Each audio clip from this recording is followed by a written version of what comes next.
দিন এক এক ধরনের বাজার করা হচ্ছে, এখনো মাছ মাংস বাজার করতে বাকি আছে। মাম্মি ঘুম ভেঙে গেল? ইলিশ মাছটা না ভেজে রান্না করলেই বেশি মজা লাগে। বাবার জন্য এই যে দোলালে তাল মিস্ত্রি গুঁড়া করব, কারণ একটি ভিডিও তৈরি করতে কিন্তু অনেক বেশি কষ্ট হয়।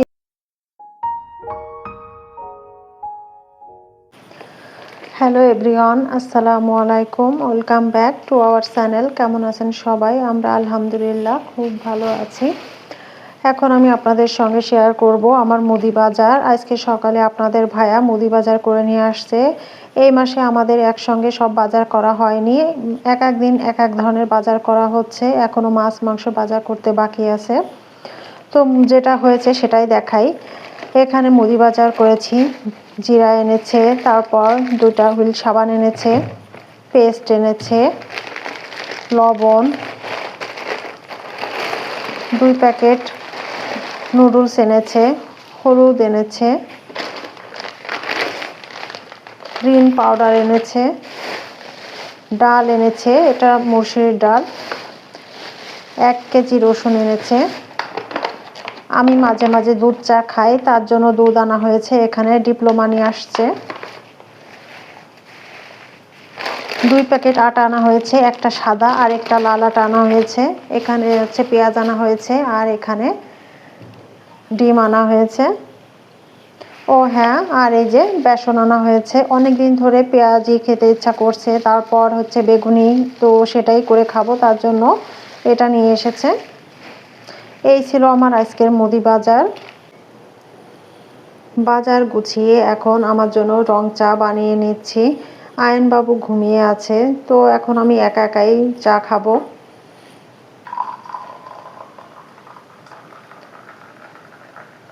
আমি পরিমাণে অনেক চা খাই, এটা আমার অভ্যাস হয়ে গেছে। ম্যাক্সিমাম মানুষ অল্প পরিমাণে চা খেতেই বেশি পছন্দ করে, কিন্তু আমি জানি না, আমার একটু চা বেশি খেতে হয়। আমরা এক একজন এক এক রকম অভ্যাসের সাথে জড়িত, তাই না? মাম্মি ঘুম ভেঙে গেল? আমি তো ভাবলাম যে আমার একাই মনে হয় চা খেতে হবে। কি হলো মাম্মি?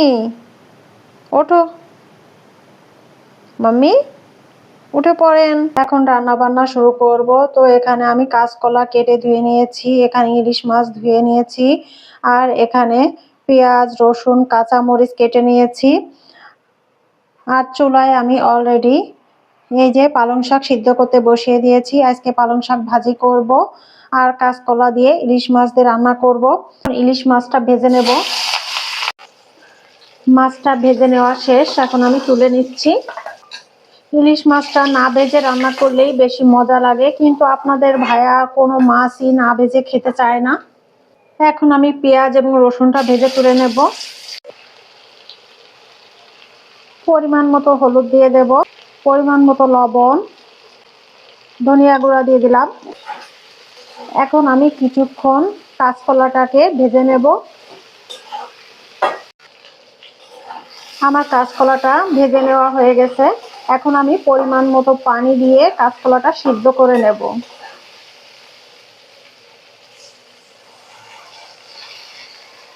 ব্যাস, এতেই আমার কাঁচকলাটা সিদ্ধ হয়ে যাবে। ঢাকা দিয়ে দেব। কাঁচা মরিচের ফালি দিয়ে দেব। আর এদিকে এই চুলায় আমার শাকটা সিদ্ধ হয়ে গেছে, এখন আমি তেলে দিয়ে দেব। পরিমাণ মতো ঝোলের পানি দিয়ে দেব, এটা গরম পানি। আমি সবসময় চেষ্টা করি গরম পানিটা ব্যবহার করার।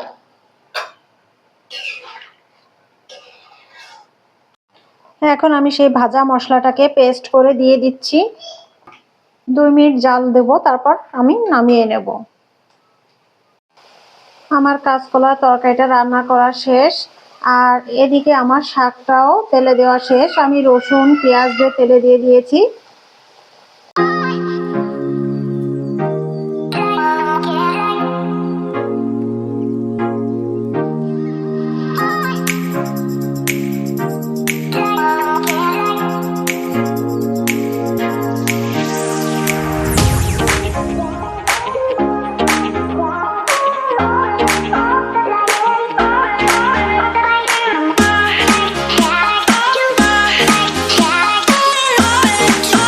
এখানে আইন বাবার জন্য ভাত রান্না করতে বসিয়ে দিয়েছি।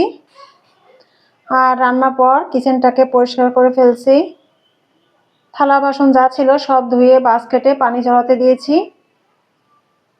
ডিমগুলো অনেকক্ষণ ভিজিয়ে রেখেছি, এখন আমি ধুয়ে নেব।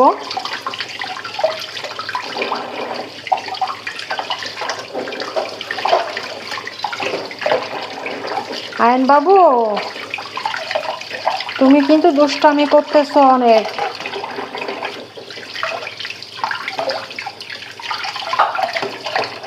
তোমাকে কিন্তু সবাই বকা দেবে। মাম্মি, তুমি কি বকা শুনবে? সবগুলো ডিম আমি ধুয়ে নিয়েছি, এখন এভাবেই রেখে দেব। এখন আইন বাবার জন্য এই যে দোলালের তাল মিশ্রি গুঁড়া করব। আমি পাটাতে গুঁড়া করি, ব্লেন্ডারে করি না।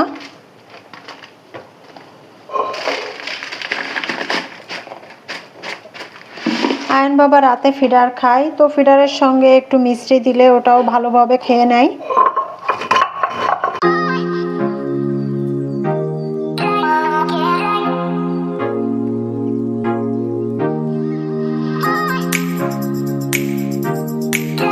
এই যে এভাবে করে আমি সব মিষ্টিটুকু গুঁড়া করে নেব।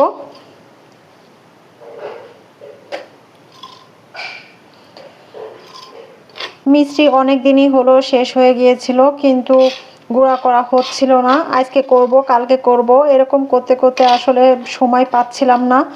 তো আজকে ভাবলাম যে না, আজকে করে ফেলতেই হবে। রাতে খাওয়ার জন্য রুটি বেলে নিচ্ছি। আমার ভাইয়া এবং আপুদের বলছি, প্লিজ আপনারা যারা ভিডিওটি দেখেন ফুল ওয়াচ করে দেবেন, কারণ একটি ভিডিও তৈরি করতে কিন্তু অনেক বেশি কষ্ট হয়। যারা আমরা কন্টেন্ট তৈরি করতেছি আমরাই বুঝতেছি যে একটা কন্টেন্ট তৈরি করতে কতটা পরিশ্রম দিতে হয়। যাদের ভিডিও দেখতে ভালো লাগে না তারা ভিডিওটা অন করে একটা লাইক দিয়ে রেখে দেবেন, কারণ আমাদের দরকার ওয়াচ টাইম। আমি অনেক সময় কি করি, যদি আমি ব্যস্ত থাকি সেই ক্ষেত্রে আমি কি করি যে ভিডিওটা অন করে লাইক দিয়ে রেখে দেই, কারণ আমি মনে করি তার প্রয়োজন ওয়াচ টাইমটা। আমার ফুল নিজের চোখে দেখাটা কিন্তু ইম্পর্টেন্ট না। আমি ফুল ওয়াচ করে তারপর কেটে দিই, তারপর একটা কমেন্ট করে দেই, এটাই আর কি।